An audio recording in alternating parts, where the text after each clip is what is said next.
내 나이 72, 내 이름 석자보다 종갓집 맏며느리라는 이름으로 더 오래 불린 세월이었습니다.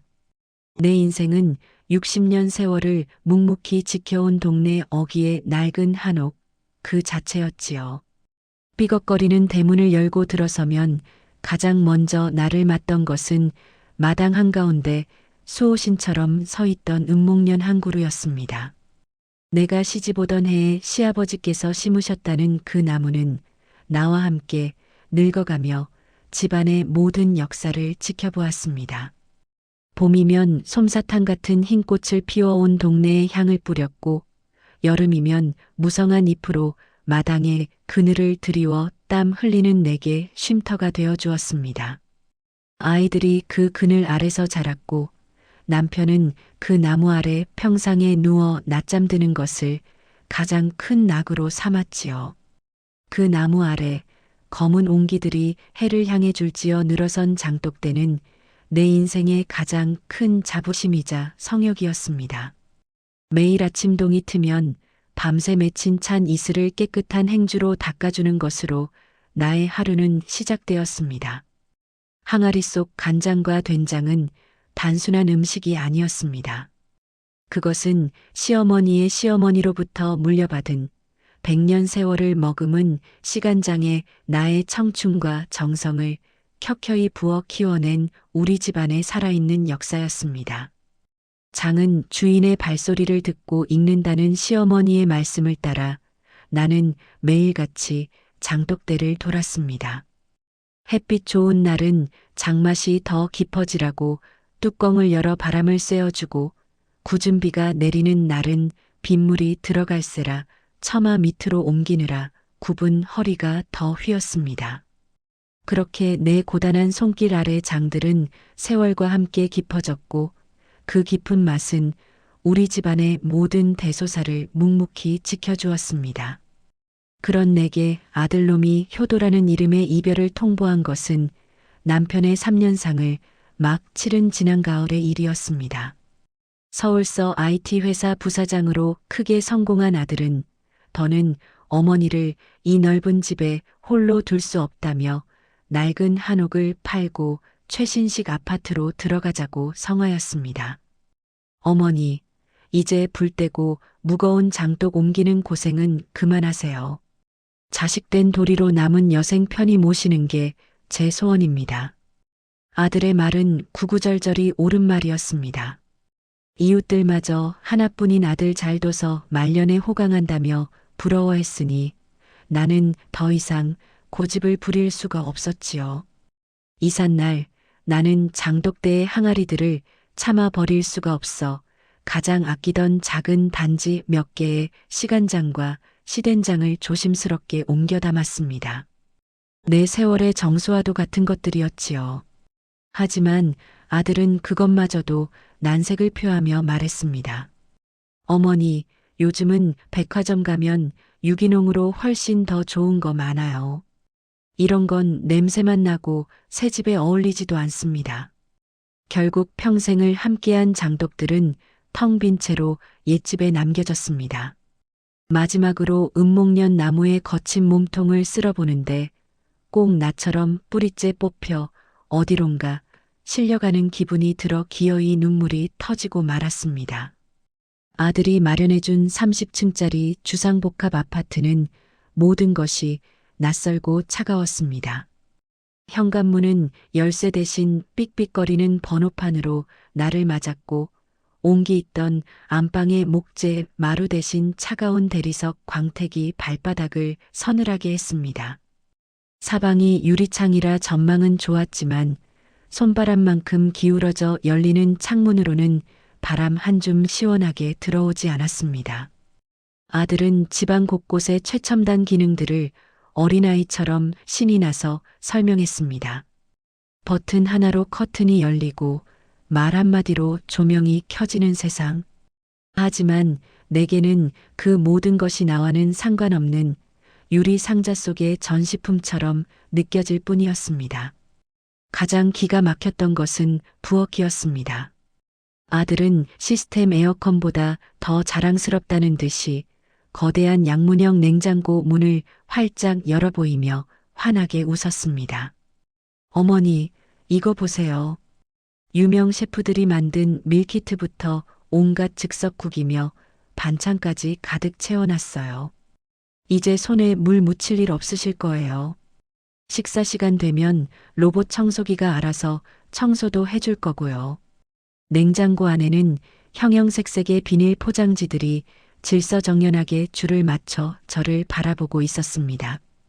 평생 내 손으로 쌀을 씻고 나물을 무쳐 가족들의 밥상을 차리는 것을 낙으로 삼았던 내게 저 비닐 포장지들은 이제 당신이 할 일은 없다고 말하는 사망 선고처럼 느껴졌습니다. 나는 결국 불꽃의 세기를 조절하는 손맛도 끓어넘치는 찌개를 살피는 재미도 없는 밋밋한 인덕션 앞에서 한숨을 쉬며 물러났습니다. 평생 내 손을 떠나지 않았던 무쇠 부엌칼마저 낯설게 느껴지는 이곳은 나를 위한 공간이 아니었습니다. 며느리는 일주일에 한 번씩 와서 청소를 해주고 갔고 아들은 매일 저녁 영상통화로 안부를 물었습니다. 모두가 내게 극진히 잘해주었지만 나는 그 누구에게도 필요한 존재가 아니었습니다. 나는 그저 값비싼 가구처럼 이 넓고 텅 빈 집을 채우는 하나의 전시품일 뿐이었습니다. 어느 날 오후 나는 베란다 창가에 우두커니 서서 발 아래 펼쳐진 잿빛 아파트 숲을 내려다보았습니다. 자동차들이 장난감처럼 바쁘게 오가고 세상은 분주하게 흘러가는데 30층 유리 상자 속에 갇힌 나의 시간은 멈춘 듯 했습니다. 문득 옛집 마당의 은목련 나무가 떠올랐습니다. 땅속 깊이 뿌리내려 모진 비바람을 견디고 묵묵히 제자리에서 향기로운 꽃을 피워내던 그 나무. 지금의 나는 그 흙과 땅으로부터 강제로 뽑혀나와 깨끗한 유리 화병에 아무렇게나 꽂힌 한 떨기 꽃과 같았습니다. 겉은 멀쩡해 보이지만 생명의 근원인 뿌리가 잘려나갔으니 시드는 것은 시간 문제였지요. 텅 빈 침묵만이 감도는 집안, 나는 소리 없이 말라가는 나 자신을 그저 무력하게 지켜볼 수밖에 없었습니다. 새로운 보금자리에서의 하루는 유리창에 맺혔다. 쓰러지는 물방울처럼 의미 없이 길고 느렸습니다. 아침에 눈을 떠도 나를 기다리는 장독도 흙냄새 나는 텃밭도 없었지요. 거실에 거대한 텔레비전을 켜면 내가 평생 들어온 그 어떤 소음보다 더 외로운 소리들이 쏟아져 나왔습니다. 알아들을 수 없는 젊은이들의 노랫소리와 1초가 멀다 하고 바뀌는 현란한 광고들. 나는 소리를 줄이고 이따금씩 베란다 창가에 서서 다른 집 창문에 비친 내 모습을 하염없이 바라보곤 했습니다. 그 모습은 영락없이 박물관 유리 상자 안에 갇힌 박제와도 같았습니다. 무료함이 고독을 넘어 병이 될 것 같다는 생각이 들 무렵 나는 아들의 성화에 못 이겨 아파트 단지 상가 2층에 있는 노인정을 찾아가기로 마음먹었습니다.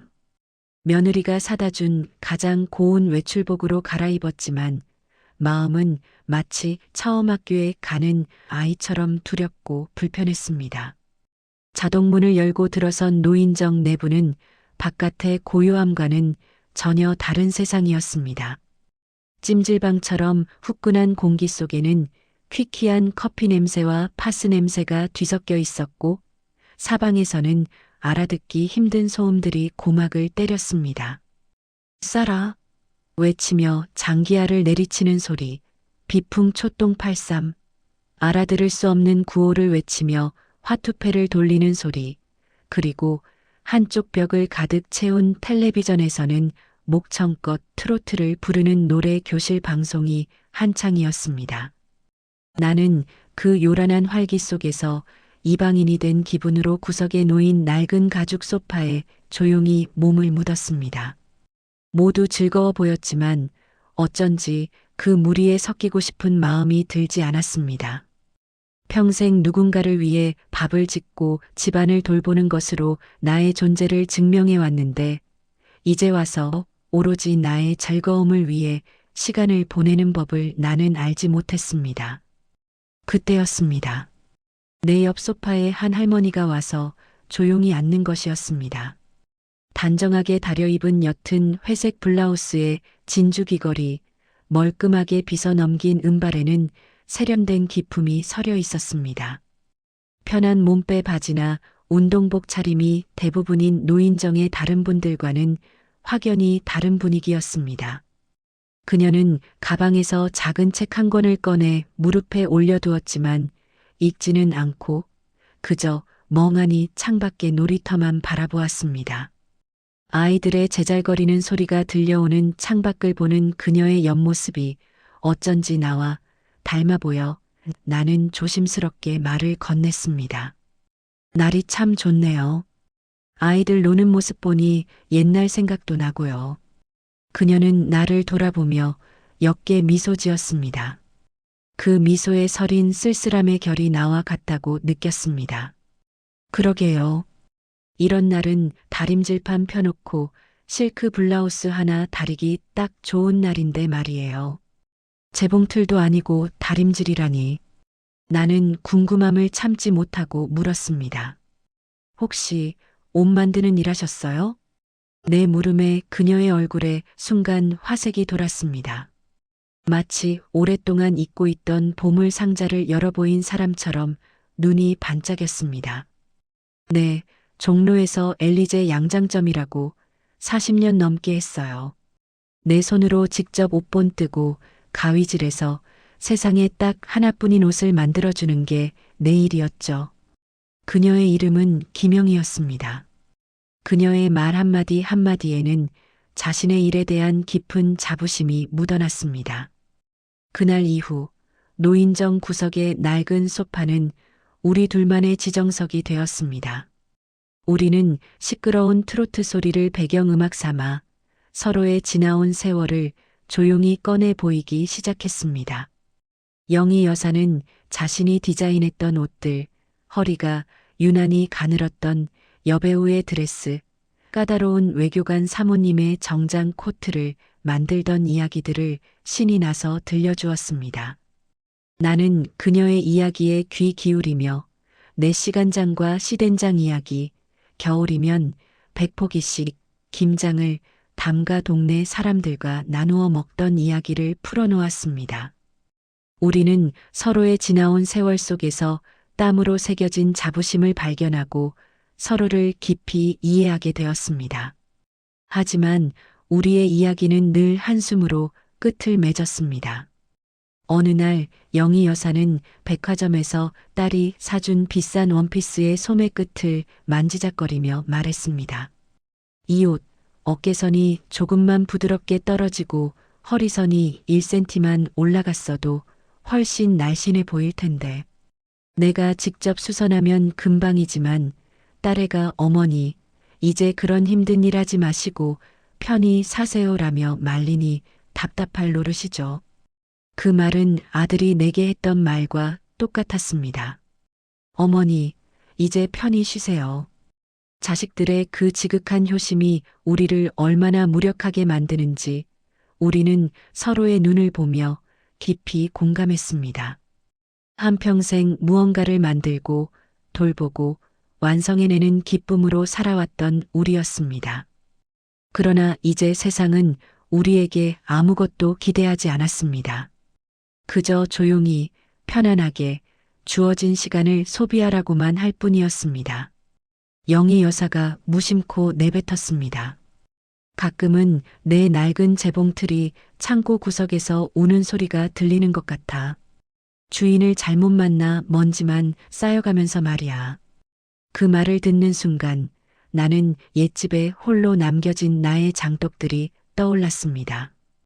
그들도 지금쯤 어둠 속에서 나를 그리워하며 울고 있을지 모른다는 생각에 가슴 한구석이 아릿하게 저려왔습니다.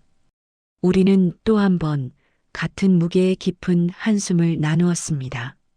그 한숨 속에서 우리는 더 이상 혼자가 아니라는 작은 위안을 얻었습니다. 가을이 깊어지고 창밖으로 보이는 아파트 단지의 나뭇잎들이 하나둘색을 바꾸기 시작할 무렵 내 손녀딸 수민이의 18번째 생일이 다가왔습니다. 갓난아기 때부터 업어 키우다시피 한 아이라 10손가락 깨물어 안 아픈 손가락 없다지만 유독 수민이는 내게 가장 아픈 손가락이자 가장 큰 기쁨이었습니다. 옛집에 살 때는 생일 며칠 전부터 마음이 바빴습니다. 을에 손녀를 불러 마당에 돗자리를 펴고 앉아 함께 미역기를 다듬고 내가 담근 귀한 시간장으로 맛을 낸 미역국을 커다란 가마솥에 한가득 끓여 생일 아침상을 차려주곤 했습니다. 할머니 미역국이 세상에서 제일 맛있어 라며 뜨거운 국물을 후후 불어가며 두 그릇씩 싹싹 비우던 아이의 얼굴이 어제 일처럼 눈앞에 선했습니다. 올해는 그럴 수 없다는 생각에 며칠을 마음앓이했습니다. 텅 빈 부엌의 인덕션을 볼 때마다 한숨이 나왔지만 이대로 넘어갈 수는 없었습니다. 나는 며느리에게 전화를 걸어 조심스럽게 물었습니다. 아가, 내일 모레가 우리 수민이 생일인데 내가 미역국이라도 냄비에 넉넉하게 끓여서 갈까? 수민이가 내 미역국을 제일 좋아하지 않니? 수화기 너머의 며느리는 잠시 머뭇거리더니 언제나처럼 상냥하지만 단호한 목소리로 말했습니다. 어머니, 마음만 감사히 받을게요. 수민이가 요즘 입시 스트레스 때문에 입맛도 없고 학원 때문에 집에 붙어 있을 시간도 없어요. 번거롭게 아무것도 하지 마시고 푹 쉬세요. 서운한 마음이 목구멍까지 차올랐지만 애써 그래. 내가 괜한 소리를 했구나라며 태연한 척 전화를 끊었습니다. 그저 내 손으로 끓인 따뜻한 국 한 그릇 먹이고 싶은 할미의 마음을 몰라주는 것 같아 밤새 뒤척였습니다. 생일날 오후 띵동 마이너스 하고 울리는 초인종 소리에 버선발로 달려나갔습니다. 문 앞에는 예쁜 케이크 상자를 든 수민이가 교복 차림으로 환하게 웃으며 서 있었습니다. 할머니, 저 왔어요. 학원 가기 전에 잠깐 들렀어요. 오랜만에 보는 손녀의 얼굴에 그간 서운했던 마음도 눈 녹듯 사라졌습니다. 나는 아이의 손을 잡고 집 안으로 이끌었습니다. 수민이는 케이크와 함께 들고 온 작은 쇼핑백을 내게 내밀었습니다. 할머니, 이거 선물이에요. 요즘 제일 유명한 셰프가 만든 미역국이래요. SNS에서 완전 인기예요. 데우기만 하면 돼서 엄청 편하고 맛있어요. 순간 나는 숨을 쉴 수가 없었습니다. 내 손에 들린 것은 반듯하고 세련된 디자인의 상자였고 그 안에는 공장에서 만들어져 비닐 포장에 담긴 미역국이 들어 있었습니다. 수민이는 내 마음도 모르고 해맑게 말을 이었습니다. 이제 할머니 힘들게 몇 시간씩 불 앞에서 국 끓이지 마세요. 세상 참 좋아졌죠? 그 말 한마디 한마디가 날카로운 유리 조각이 되어 내 가슴에 박혔습니다. 내 사랑과 정성, 수십 년의 손맛과 기다림이 그저 힘들고 낡은 것이 되어버린 순간이었습니다. 나는 아무 말도 할 수 없었습니다. 입꼬리를 억지로 끌어올려 미소를 지으며 고맙다는 말을 겨우 내뱉었습니다. 아이는 학원 갈 시간이 늦었다며 10분도 채 안 되어 집을 나섰습니다. 현관문이 닫히는 소리가 유난히 크게 울렸습니다. 나는 식탁 의자에 주저앉아 한참을 움직이지 못했습니다. 식탁 위에는 아이가 주고 간 레토르트 미역국 상자가 덩그러니 놓여 있었습니다. 포장지에는 먹음직스러운 미역국 사진과 함께 어머니의 정성과 시간을 담은 명품 한 그릇이라는 문구가 선명하게 적혀 있었습니다. 헛웃음이 나왔습니다. 정성과 시간이라니. 진짜 정성과 시간은 옛집의 장독대에서 펄펄 끓던 가마솥에서 묵묵히 익어가고 있었는데 세상은 이제 돈으로 그것들을 너무나 쉽게 이야기하고 있었습니다. 나는 떨리는 손으로 상자를 열었습니다. 안에는 차갑고 딱딱한 직사각형의 비닐팩 하나가 들어있을 뿐이었습니다. 그것이 내 평생의 자부심을 대체할 이 시대의 대답이었습니다. 눈물이 왈칵 쏟아졌습니다. 아들이 나를 위한다고 했던 모든 일들, 며느리의 배려, 그리고 손녀의 선물이 결국은 모두 같은 말을 하고 있었습니다. 할머니는 이제 필요 없어요. 할머니의 방식은 이제 낡았어요. 서러움보다 더 큰 것은 내 존재 자체가 하찮게 부정당한 것 같은 깊은 절망감이었습니다. 나는 이대로 아무것도 하지 못하고 그저 세상의 편리함 뒤편으로 사라져야 하는 걸까요? 한참을 소리내어 울었습니다. 눈물이 그치고 텅 빈 집안의 정적 속에서 나는 그 차가운 비닐팩을 가만히 내려다보았습니다. 그리고 결심했습니다. 이대로 끝낼 수는 없다고. 내 인생이, 내 세월이 고작 이런 비닐팩 하나에 밀려날 만큼 하찮지 않다는 것을 증명해야만 한다고. 그날 밤 나는 잠을 이루는 대신 내 인생의 다음 장을 어떻게 써내려가야 할지 밤새도록 고민하기 시작했습니다. 다음 날 아침 나는 밤새 뜬 눈으로 지새운 탓에 핏발이 선 눈으로 거울 앞에 섰습니다. 거울 속에는 생기라고는 찾아볼 수 없는 늙은 여인이 마치 모든 것을 포기한 사람처럼 희미한 눈빛으로 나를 바라보고 있었습니다. 어젯밤 나는 손녀가 주고 간 레토르트 미역국 상자를 쓰레기통에 버렸다가 다시 꺼내기를 수십 번 반복했습니다. 그것은 단순한 음식이 아니었습니다. 내게 찍힌 낙인과도 같았지요. 당신은 이제 필요 없는 사람이라는 차가운 낙인. 이대로 주저앉아 있을 수만은 없었습니다. 나는 외출 준비를 서둘렀습니다. 목적지는 단 한 곳, 노인정이었습니다. 시끄러운 트로트 가락도 의미 없는 화투판도 여전히 내키지 않았지만 그곳에는 내 이야기를 들어줄 단 한 사람, 김영희 여사가 있었기 때문입니다. 나는 어젯밤 나를 괴롭혔던 그 미역국 상자를 보자기에 곱게 싸서 가방에 넣었습니다.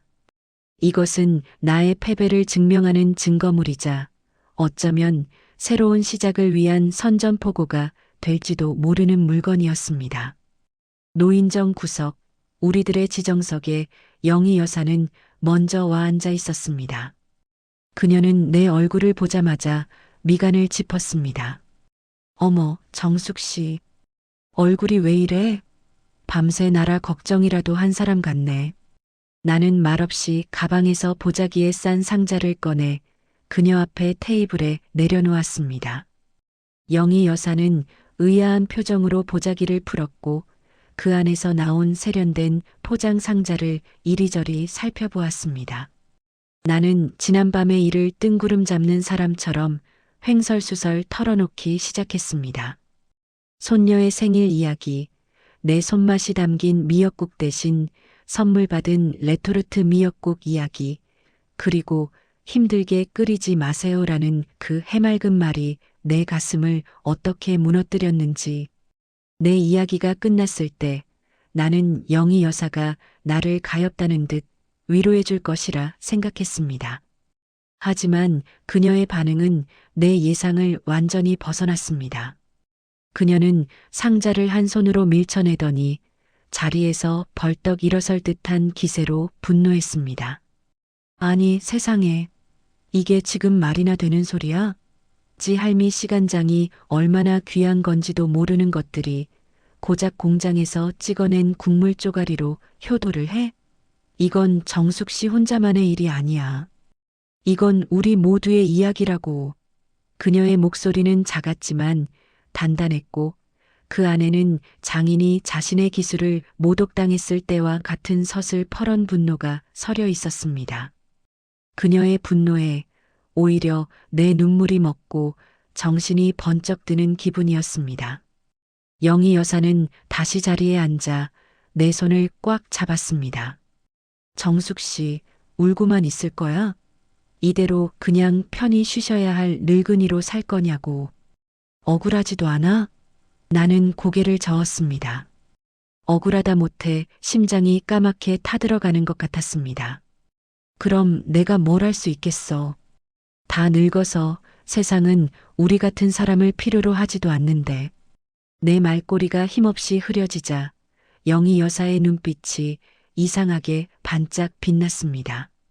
그녀는 내 어깨를 잡고 몸을 돌려 세우더니 마치 중대한 작전을 발표하는 사람처럼 목소리를 낮춰 말했습니다. 정숙 씨, 우리 저 젊은 것들에게 똑똑히 보여주자고.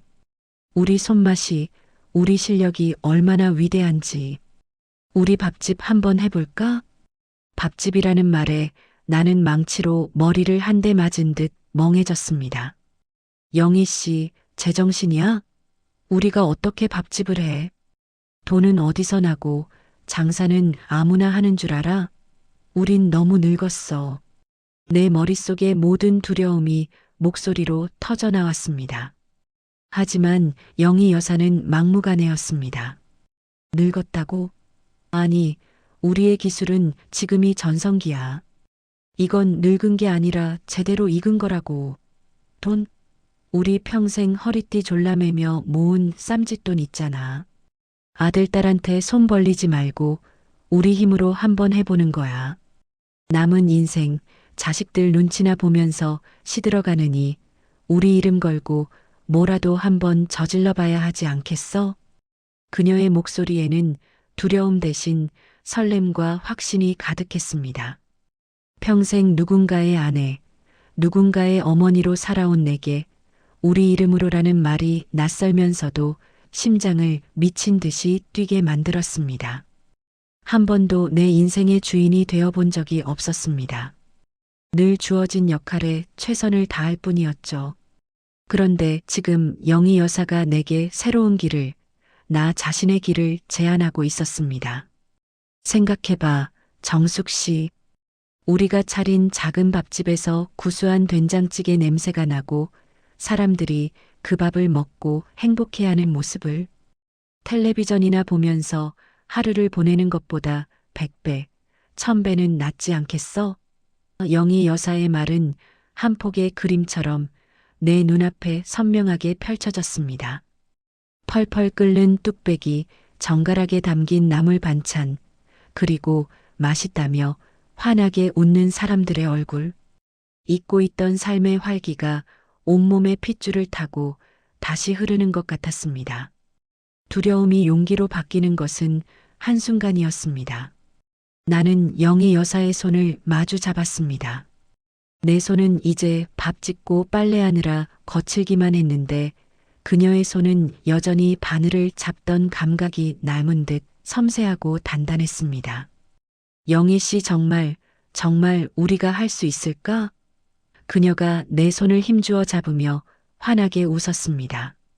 우리의 시간이 끝났다고 누가 그래? 우리가 직접 열면 되지. 같이 하는 거야, 우리. 그 순간 나는 더 이상 뿌리 뽑힌 나무가 아니었습니다. 곁에 함께 설 든든한 나무를 만난 기분이었습니다. 우리는 시끄러운 노인정 구석 소파에 앉아 마치 비밀스러운 계획을 꾸미는 소녀들처럼 다가올 날들을 꿈꾸며 오랫동안 두근거리는 가슴을 진정시키지 못했습니다. 내 인생의 반란은 그렇게 이른이 넘어 시작되고 있었습니다. 우리의 결심은 그날로 굳어졌습니다. 하지만 뜨거웠던 결심은 통장의 잔고를 확인하는 현실 앞에서 금세 차가운 물을 뒤집어 쓴 듯 흔들렸습니다. 아들, 딸에게는 차마 손을 벌릴 수 없었습니다. 이것은 온전히 우리의 힘으로, 우리의 이름으로 해내야만 하는 일이었습니다. 우리는 각자 수십 년간 묵혀두었던 낡은 통장을 들고 은행을 찾았습니다. 누군가에게는 작은 돈일지 몰라도 과일값, 반찬값을 아껴가며 푼푼히 모은 우리에게는 지나온 세월의 무게가 고스란히 담긴 전부였습니다. 그렇게 모은 돈을 합치자 서울 하늘 아래 작은 가게 하나 얻을 수 있을 정도의 소박한 자본이 마련되었습니다. 가게 자리를 알아보러 다니는 일부터가 전쟁이었습니다. 번화가는 엄두도 낼 수 없었고 허름한 골목의 부동산에서는 돋보기를 낀 중개인이 늙은 할머니 둘을 위아래로 훑어보며 대놓고 미심쩍어했습니다. 할머니들, 소일거리로 하실 거면 그냥 동네 노인정에서 노시는 게 돈 버는 겁니다. 요즘 장사가 얼마나 무서운데. 그의 말은 현실이었지만 우리는 포기할 수 없었습니다. 오기가 생겼습니다. 그렇게 며칠을 헤매던 중 기적처럼 한 곳을 발견했습니다. 재개발 소문이 돌아 사람들이 하나둘 떠나고 있는 낡은 동네 골목. 수년은 좋게 비어있던 것처럼 먼지만 뽀얗게 쌓인 채 잊혀 가던 작은 한옥 상가였습니다. 월세도 쌌고 무엇보다 내 마음을 사로잡은 것은 가게 뒤편으로 난 작은 쪽문 너머 햇살이 가득 들어오는 자투리 마당이었습니다. 잡초가 무성했지만 나의 장독대를 다시 놓을 수 있는 완벽한 공간이었습니다. 영희 씨, 여기야. 여기가 우리 자리네. 내 말에 영희 여사도 낡은 창살과 석가래를 유심히 살피더니 만족스럽다는 듯 고개를 끄덕였습니다. 계약을 마치고 가게 열쇠를 손에 쥔 순간 우리는 세상을 다 얻은 듯 기뻤습니다. 하지만 가게 문을 열자마자 퀴퀴한 먼지와 함께 세월의 흔적이 고스란히 드러났습니다. 하지만 영희 여사의 눈은 보물이라도 발견한 듯 빛났습니다. 정숙 씨, 저 창틀 좀 봐. 옛날 나무 창살 그대로네. 저건 꼭 살려야 해. 테이블은 둥근 모양으로 짜서 구석에 두면 더 넓어 보일 거고. 그녀는 양장점을 할 때 쓰던 낡은 줄자를 꺼내 가게 구석구석을 재고 낡은 종이에 무언가를 쓱쓱 그리기 시작했습니다. 40년 장인의 눈썰미는 허풍이 아니었습니다. 그녀의 머릿속에는 이미 완성된 가게의 모습이 그려져 있는 듯 했습니다. 우리는 그날부터 매일같이 가게로 출근했습니다. 낡고 변색된 벽지를 뜯어내고 숨겨져 있던 하얀 회벽이 드러날 때까지 긁어냈습니다. 삐걱거리는 마루를 수십 번씩 닦아내자 비로소 나무 본연의 윤기가 살아났습니다. 영희 여사는 동대문 시장을 제 집처럼 누비며 예쁜 자투리 천들을 헐값에 구해왔습니다. 그녀의 낡은 재봉틀이 오랜만에 우리 가게 한 구석에서 힘찬 소리를 내며 돌아가기 시작했습니다. 그녀의 손에서 색색의 조각보들이 이어져 세상에 하나뿐인 창문 가리개가 되었고 투박한 의자에는 고운 꽃무늬 방석이 씌워졌습니다. 나는 부엌을 맡았습니다. 수십 년 묵은 기름때와 싸우며 낡고 지저분했던 부엌을 반짝반짝 윤이 나게 닦고 익숙한 내 손에 맞게 살림들을 정리했습니다. 그리고 가장 중요한 일, 나의 장독들을 옮겨오는 날이었습니다. 아들 몰래 용달차를 불러 옛집 담벼락 밑에서 먼지만 뒤집어 쓰고 있던 항아리들을 실어왔습니다. 가게 뒤편 작은 마당의 잡초를 맨손으로 뽑아내고 항아리들을 정성껏 닦아 자리를 잡는 순간 나는 비로소 다시 땅에 뿌리를 내린 기분이었습니다. 가장 큰 항아리 뚜껑을 열자 시큼하면서도 구수한 익숙한 씨된장 냄새가 퍼져나왔습니다. 나는 그 냄새를 아주 깊이 들이마셨습니다. 그것은 내 인생의 냄새, 내가 살아있다는 증거였습니다. 가게가 어느 정도 모습을 갖추자 우리는 간판을 달기로 했습니다. 가게 이름은 뭘로 할까? 고민하는 내게 영희 여사가 말했습니다. 정숙 씨 인생이 담긴 곳이니 정숙 씨가 정해야지. 나는 한치의 망설임도 없이 대답했습니다. 은목련 밥집이요. 내가 떠나온 옛집에 그 나무, 내 청춘과 세월을 함께한 그 나무의 이름을 붙이고 싶었습니다. 영희 여사는 내 마음을 안다는 듯 하얀 광목천의 서툰 솜씨로 은목련 밥집이라고 정성껏 술을 놓아주었습니다. 간판을 내걸던 날 우리는 가게 앞에 서서 한참을 바라보았습니다. 비록 작고 낡은 가게였지만 그것은 온전히 우리의 힘으로, 우리의 이름으로 만들어낸 첫 번째 세상이었습니다. 오늘의 할머니 백반이라고 적힌 작은 메뉴판을 창가에 세워두고 우리는 설렘과 두려움이 뒤섞인 마음으로 첫 손님을 기다리기 시작했습니다. 은목련은 그렇게 낯선 동네의 작은 골목에서 다시 피어날 모든 준비를 마치고 있었습니다. 은목련 밥집의 문을 연 첫날 우리는 설렘보다 더 큰 불안감 속에서 손님을 기다렸습니다. 나는 난생 처음으로 내 이름이 적힌 하얀 위생모를 쓰고 영희 여사는 자신이 직접 만든 단아한 조각보알 치마를 둘렀습니다. 아침 일찍부터 솥에 밥을 안 치고 정갈하게 나물 반찬을 무쳐놓고 된장찌개를 끓일 준비까지 모든 것을 완벽하게 마쳤습니다. 하지만 점심시간이 지나고 해가 서쪽으로 기울도록 가게 문을 열고 들어오는 사람은 아무도 없었습니다. 시계의 초침 소리가 내 심장 소리처럼 크게 들렸습니다. 우리는 애써 태어난 척 서로의 옷매무새를 만져주며 웃었지만 그 웃음 끝에는 씁쓸함이 매달려 있었지요. 그날 저녁 우리는 손님 하나 없는 텅 빈 가게에 마주 앉아 우리가 만든 음식을 말없이 먹었습니다. 밥은 더없이 맛있었지만 어쩐지 모래알을 씹는 것처럼 서걱거렸습니다. 둘째 날은 길을 묻던 할아버지 한 분이 들어와 물만 마시고 나갔고 셋째 날은 앞집 구멍가게 주인이 딱하다는 표정으로 팔다 남은 빵을 건네주고 갔습니다. 밤이 되면 덜컥 겁이 났습니다.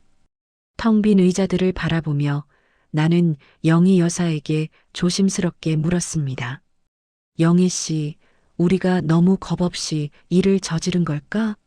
이러다 우리 쌈짓돈만 다 날리는 거 아니야.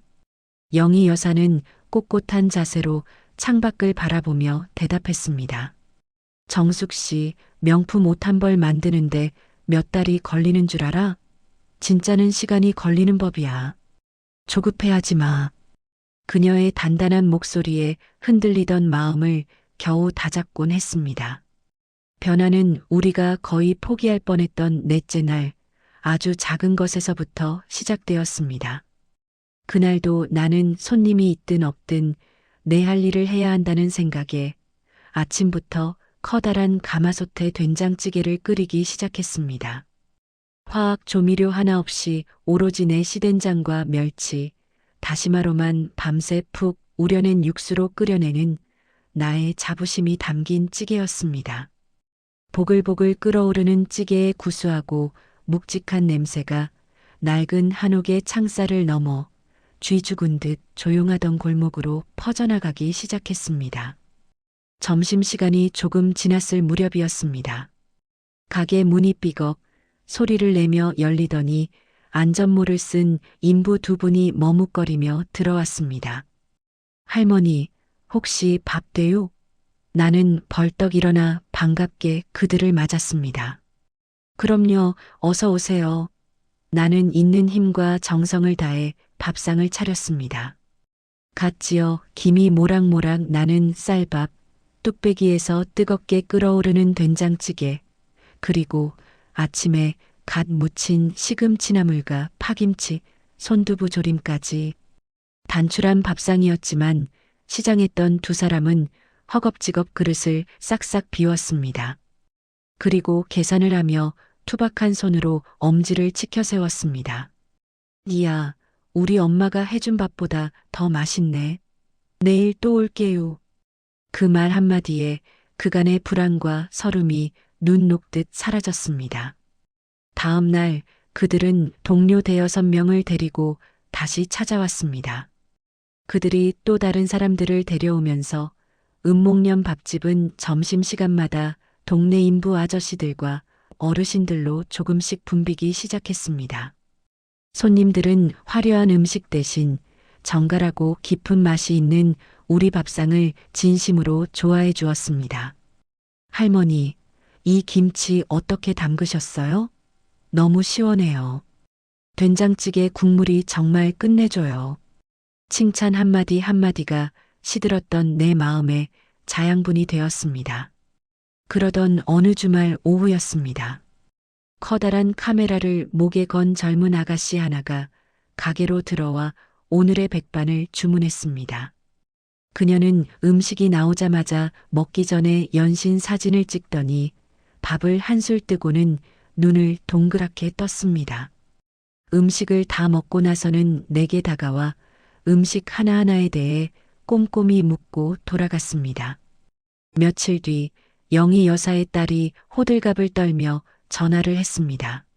엄마, 엄마네 가게 지금 인터넷에서 난리 났어. 알고 보니 그 아가씨는 수만 명의 구독자를 가진 유명한 음식 블로거였고 자신의 SNS에 재개발 골목 끝에서 진짜 집밥의 고수를 만나다라는 제목으로 우리 가게를 소개한 것이었습니다. 할머니의 시간과 정성이 담긴 진짜 손맛, 화려하진 않지만 모든 음식이 살아있다는 그녀의 글과 먹음직스러운 사진은 순식간에 젊은이들 사이에서 퍼져나갔습니다. 다음 날부터 믿을 수 없는 일이 벌어졌습니다. 가게 앞에는 문을 열기 전부터 젊은 사람들이 길게 줄을 서기 시작했습니다. 그들은 모두 핸드폰을 들여다보며 우리 가게에 대한 글을 읽고 있었습니다. 가게는 쉴 틈 없이 바빠졌습니다. 나는 주방에서 땀을 뻘뻘 흘리며 음식을 만들고 영희 여사는 홀에서 우아하면서도 능숙하게 손님들을 맞았습니다. 우리는 몸은 고됐지만 하루하루가 신이 났습니다. 더 이상 우리는 노인정 구석에서 한숨 쉬던 무기력한 노인이 아니었습니다. 세상이 찾아와 주는, 세상이 필요로 하는 사람들이 되어 있었습니다. 늦은 밤 그날 번 돈을 서툰 솜씨로 함께 계산하며 우리는 서로를 보고 웃었습니다. 우리의 땀과 세월이 이렇게 값진 것이 될 줄이야. 낡은 골목의 된장찌개 냄새는 이제 담장을 넘어 온 세상으로 퍼져나가고 있었습니다. 가게가 젊은이들 사이에서 꼭 가봐야 할 밥집으로 소문이 나자 결국 그 소문은 아들 귀에까지 들어가고야 말았습니다. 나는 아들의 걱정 어린 잔소리가 듣기 싫어 일부러 가게 이야기를 꺼내지 않았지만 아들은 이미 인터넷을 통해 모든 것을 알고 있었습니다. 어느 토요일 점심 장사가 폭풍처럼 휩쓸고 지나간 뒤 한가한 틈을 타 영희 여사와 마루에 앉아 땀을 식히고 있을 때였습니다. 가게 문이 열리며 아들 내외와 손녀 수민이가 들어섰습니다. 어머니, 이게 다 뭐예요? 소일거리 삼아 하신다더니 이렇게 힘든 일을 벌이시면 어떡해요? 연세도 있으신데 쓰러지시기라도 하면. 아들은 가게 안을 가득 채운 손님들의 흔적과 땀으로 번들거리는 내 얼굴을 보며 대뜸 걱정부터 쏟아냈습니다. 며느리 역시 어쩔 줄 모르겠다는 표정으로 내 눈치를 살폈고 수민이는 그 뒤에서 고개를 푹 숙인 채 서 있었습니다. 아마도 레토르트 미역국 사건 이후로 나를 마주하기가 불편했던 모양입니다. 나는 앞치마에 손을 닦으며 아무렇지 않은 척 말했습니다. 힘들긴 뭐가 힘들어. 이게 내 낙인걸. 온 김에 밥이나 먹고 가거라. 마침 밥이 새로 다 됐네. 나는 세 사람을 위해 정갈하게 밥상을 차렸습니다. 화려한 메뉴는 없었습니다. 그저 그날의 백반 메뉴 그대로 갓 지은 쌀밥과 맑은 두부묵국, 그리고 내가 가장 자신 있는 고사리 나물과 시래기 된장지짐을 놓았습니다. 아들과 며느리는 걱정스러운 눈으로 나를 살피며 마지못해 수저를 들었습니다. 그런데 음식을 맛본 세 사람의 표정이 조금씩 변하기 시작했습니다. 특히 까다로운 입맛의 아들은 내가 무친 고사리 나물을 한 젓가락 입에 넣더니 한참을 말없이 씹었습니다. 그러고는 숟가락으로 시래기 지짐 국물을 떠먹기를 반복했습니다. 수민이는 두부묵국을 한술 뜨더니 눈이 동그래졌습니다. 할머니, 이거 그냥 묵국이 아니네요? 국물 맛이 엄청 깊어요. 나는 빙그레 웃으며 대답했습니다. 그거 할미 시간장으로 국물 맛을 내서 그렇지. 그때였습니다. 그동안 말없이 밥만 먹던 아들이 숟가락을 탁 하고 상 위에 내려놓았습니다. 그리고는 나를 한참 동안 아주 오랫동안 바라보더니 낮은 목소리로 말했습니다. 어머니 죄송합니다. 갑작스러운 아들의 사과에 나와 며느리, 손녀까지 모두 놀라 숨을 죽였습니다. 제가 어리석었습니다. 어머니께서 평생 지켜오신 것들을 그저 낡고 힘든 노동이라고만 생각했습니다. 어머니를 편하게 해드리는 게 자식된 도리이고 그게 효도인 줄로만 알았는데 아들의 눈시울이 붉어져 있었습니다. 그는 가게를 천천히 둘러보며 말을 이었습니다. 여기에 계신 어머니 얼굴이 제가 아는 그 어떤 모습보다 가장 건강하고 행복해 보이세요. 제가 틀렸습니다, 어머니. 그 말에 내 가슴속에 몇 년간 단단하게 뭉쳐있던 응어리가 봄눈 녹듯 스르르 풀리는 기분이었습니다. 아들은 나를 무시하거나 귀찮아했던 것이 아니었습니다. 그저 사랑하는 방식이 서툴렀을 뿐이지요. 그 순간 고개를 푹 숙이고 있던 수민이가 울음이 터지기 일보 직전의 얼굴로 나를 보며 말했습니다. 할머니, 정말 죄송해요. 제가 드린 그 미역국 이 맛을 모르고 제가 정말 바보 같은 짓을 했어요. 아이의 커다란 눈에서 굵은 눈물방울이 뚝뚝 떨어졌습니다. 나는 자리에서 일어나 아이의 곁으로 갔습니다. 그리고 등을 토닥여주며 말했습니다. 괜찮다, 아가. 이제라도 알았으면 된 거야. 이 할미 손맛이 어떤 건지. 내 말에 아이는 결국 내 품에 안겨 서럽게 울음을 터뜨렸습니다. 그날 이후 우리 가족에게는 큰 변화가 생겼습니다. 아들은 더 이상 나의 일을 반대하지 않고 주말마다 가게에 들러 무거운 쌀자루를 창고에 옮겨주고 낡은 전등을 갈아주는 든든한 지원군이 되었습니다. 가장 큰 변화는 수민이에게 찾아왔습니다. 대학 입시 준비로 바쁜 와중에도 주말이면 어김없이 가게에 나와 앞치마를 둘렀습니다. 처음에는 그릇 하나 옮기는 것도 서툴기만 하던 아이가 이제는 제법 능숙하게 손님을 맡고 상을 치웁니다. 손님들에게는 이 나물 반찬은 저희 할머니가 직접 담그신 100년 된 시간장으로 맛을 낸 거예요. 라며 자랑하는 것을 잊지 않았지요.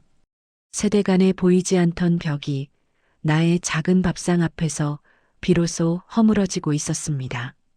나는 끓어오르는 뚝배기 너머로 대견하게 일하는 손녀의 뒷모습과 그런 손녀를 흐뭇하게 바라보는 아들의 모습을 번갈아 보았습니다.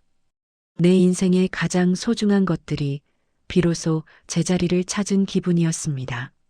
시간이 강물처럼 흘러 은목련 밥집이 낡은 골목에 자리를 잡은 지도 어느덧 1년이 훌쩍 지났습니다. 이제 우리 가게는 단순히 밥을 파는 곳이 아니었습니다.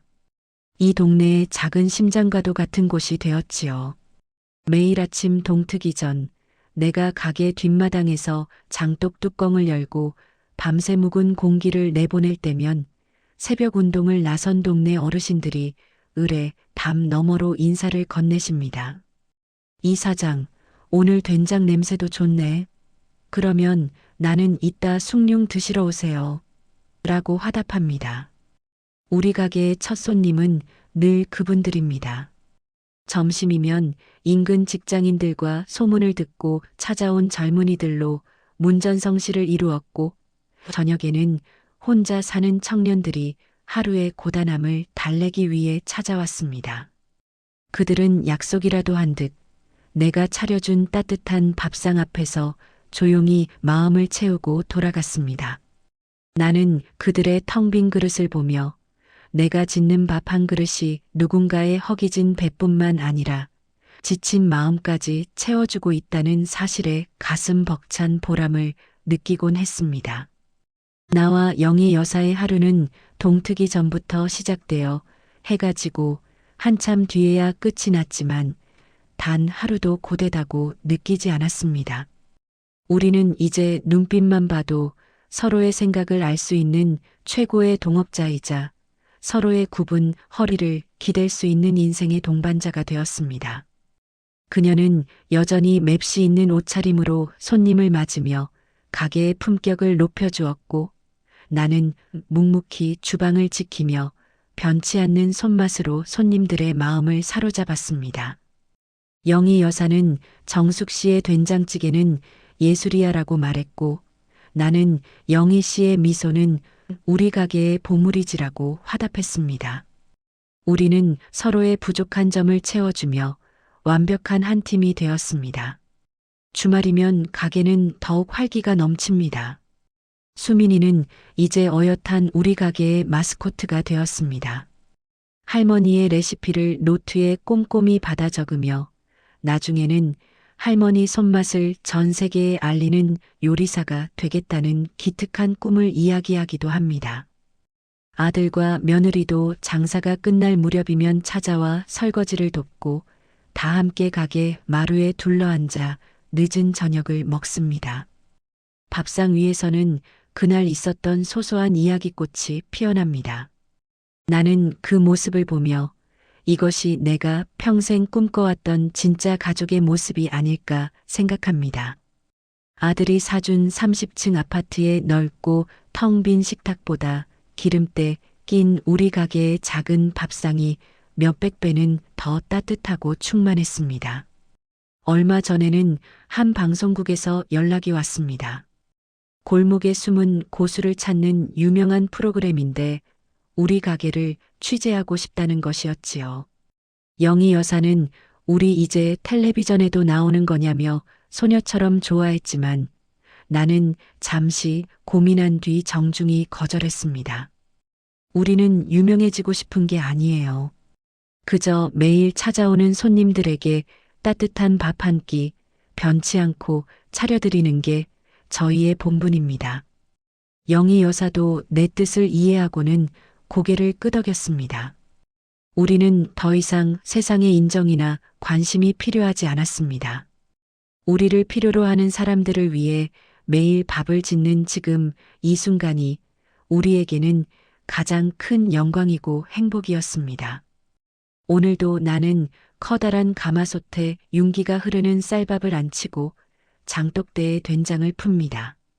구수한 밥 냄새와 된장찌개 냄새가 가게 안을 가득 채웁니다. 이제 나는 더 이상 30층 아파트에 갇혀 시들어가던 뿌리 뽑힌 나무가 아닙니다. 이곳 은목련 밥집이라는 작은 땅에 새롭게 뿌리 내려 나의 시간과 정성을 자양분 삼아 매일같이 따뜻한 밥상을 피워내는 튼튼한 나무가 되었습니다. 돌아보면 아들이 사준 아파트도 손녀가 건넨 레토르트 미역국도 나를 불행하게 만들려고 했던 것은 아니었을 겁니다. 그저 세상이 변했을 뿐이지요. 하지만 변하는 세상 속에서도 결코 변치 않는 것이 있다는 것을 나는 나의 작은 밥집을 통해 매일같이 증명하고 있습니다. 그것은 바로 한 사람의 인생이 담긴 따뜻한 밥 한 그릇이 가진 위대한 힘입니다. 인생의 황혼역에서야 나는 비로소 내 이름 석자로 차린 뜨끈한 밥상으로 세상과 다시 만나는 기분입니다.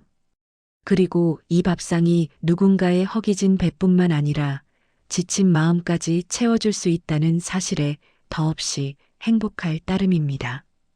은목련 밥집의 불은 오늘도 늦은 밤까지 사람들의 마음속에서 따뜻하게 켜져 있을 겁니다. 세상은 우리에게 이제 쉬어도 된다고 말하지만 진짜 쉼은 아무것도 하지 않는 게 아니라 내가 가장 나답게 살아갈 때 찾아오는 게 아닐까요? 나이는 숫자일 뿐 당신의 손끝에서 피어나는 가치는 결코 시들지 않습니다. 인생에 너무 늦은 시작은 없습니다. 이른이 넘어 시작한 작은 밥집이 한 사람의 인생을 다시 피워냈듯이 당신이 간직해온 그 소중한 것들도 세상 어딘가에서 누군가를 기다리고 있을지 모릅니다. 당신의 손끝에서 만들어지는 것들은 단순한 음식도 단순한 물건도 아닙니다. 그것은 세월이 빚어낸 예술이고 누군가의 인생을 따뜻하게 만드는 마법입니다. 오늘도 묵묵히 자신의 자리에서 누군가의 하루를 따뜻하게 만드는 모든 분들께 이 이야기를 바칩니다. 여러분의 이야기도 댓글로 들려주시면 감사하겠습니다. 이 이야기가 좋으셨다면 좋아요와 구독으로 응원해주세요. 다음에도 더 좋은 이야기로 찾아뵙겠습니다. 감사합니다.